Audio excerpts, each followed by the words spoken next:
শহীদ জিয়া গ্রন্থমেলার 11 দিন ব্যাপী এই গ্রন্থমেলার আজকের শেষ দিন সমাপনী দিনে আমরা এখানে উপস্থিত হয়েছি।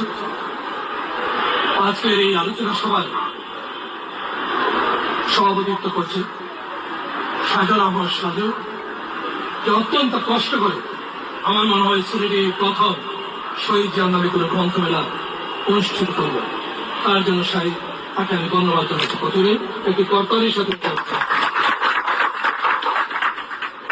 উপস্থিত রয়েছেন বাংলাদেশ জাতীয়তাবাদী দলের সিলেট জেলা শাখা নির্বাচিত সাধারণ সম্পাদক জননেতা অ্যাডভোকেট ইমরান আহমদ চৌধুরী।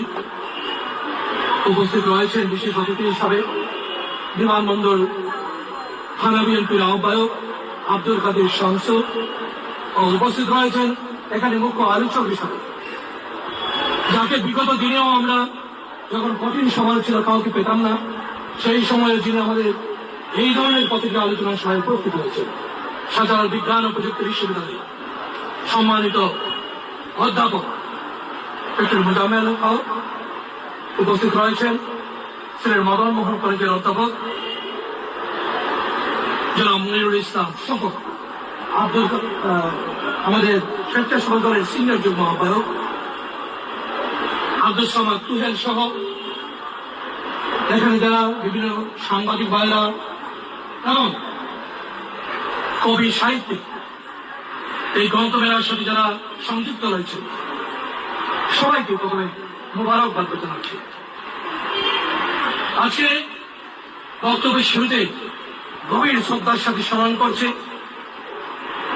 শহীদ প্রেসিডেন্ট জিয়াউর রহমানকে, যার নামে ডাক নাম নিয়ে এই কমন সাহিত্য পরিষদ গঠিত হয়েছে। সেই শহীদ প্রেসিডেন্ট জিয়াউর রহমান, যিনি একাধারে এই বাংলাদেশের এই ভূখণ্ডের শুধু না এই এশিয়া বলতে পারে অঞ্চলের একজন ক্ষণজন্মা পুরুষ, যিনি একজন মহান সংস্কারক,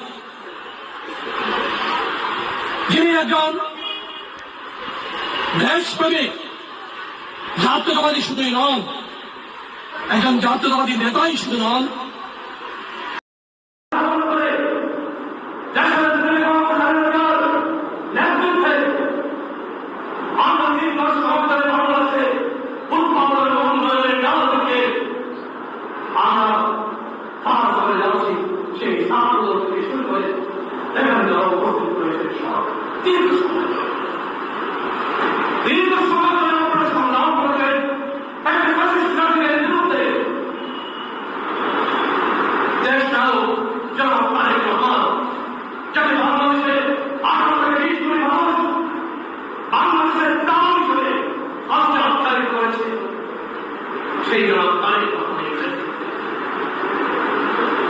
আমরা কিন্তু বাংলাদেশ জাতীয়তাবাদী দল ক্ষমতায় নেওয়ার জন্য কখনো লোক ছিলেন না।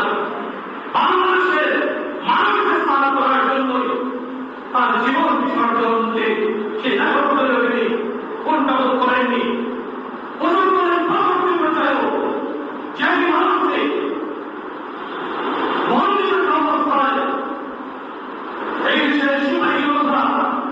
সেই মানুষকে বাংলাদেশে দায়িত্ব করেছিল বাংলাদেশকে সঠিক রাস্তায় পরিচালনা করার জন্য। সেই রাস্তায় পুরো সংগঠনকে আমরা এগিয়ে নিয়ে যাচ্ছি। আমরা কিন্তু ক্ষমতায় যাওয়ার জন্য রাজনীতি করে না।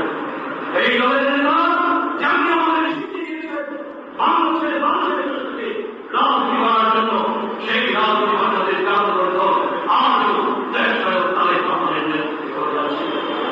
এই ঘটনা এই কারণে আজকে বিভিন্ন মহল থেকে সংস্কারের ব্যবস্থা করে আজকে রাষ্ট্র সংস্কারের